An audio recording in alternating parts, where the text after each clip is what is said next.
Catherine, I am going to miss her a lot.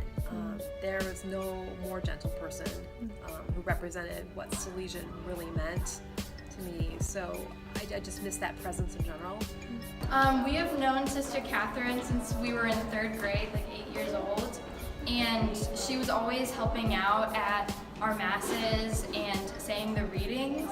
She would always help clean up and prepare for Mass, and then on feast days she would give us little prayer cards just like she does in Viz, but she did that at our old school too. Well, I've shared this memory a lot. Sister Catherine, she was so happy when I came back to work here at Viz.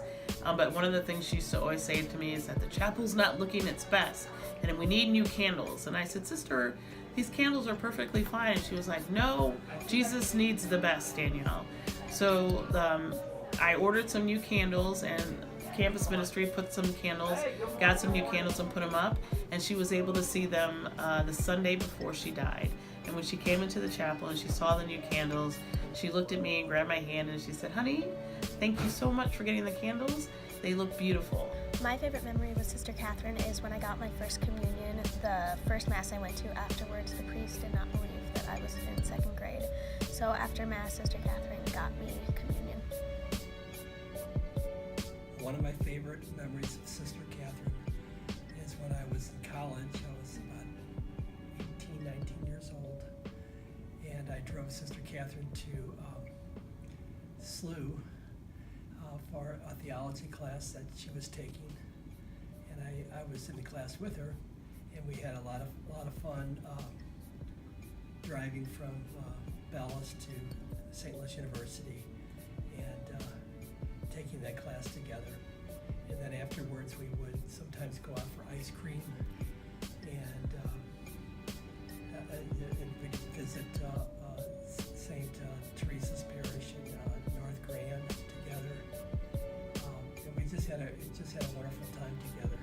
Okay, so Sister Catherine was like really influential in my life because she knew my neighbors, so every time my neighbor had like a party, like a celebration, she'd be there, and so we just like would talk and like catch up about what we missed about everything, and like I always saw her in the hallways and we'd stop and talk for a couple of minutes, and so she was really influential in my life because she just was really positive about everything and always like inspired me to be more positive about stuff.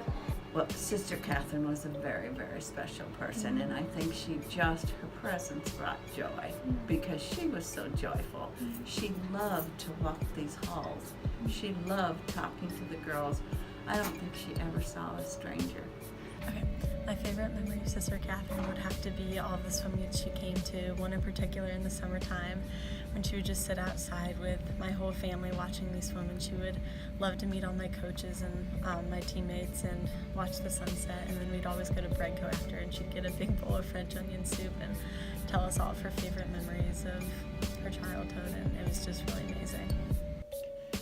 So we're making this in the sacristy because of course this was Sister Catherine's great love and passion and vocation within her vocation to keep everything just very special for Jesus, especially of course the candles, and I'm sure others have talked about that.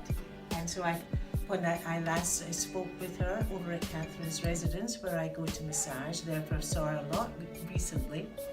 Last thing she said to me was, now will you make sure that candles never drip onto the altar? So I said, I sure will. So now that's what I have to do.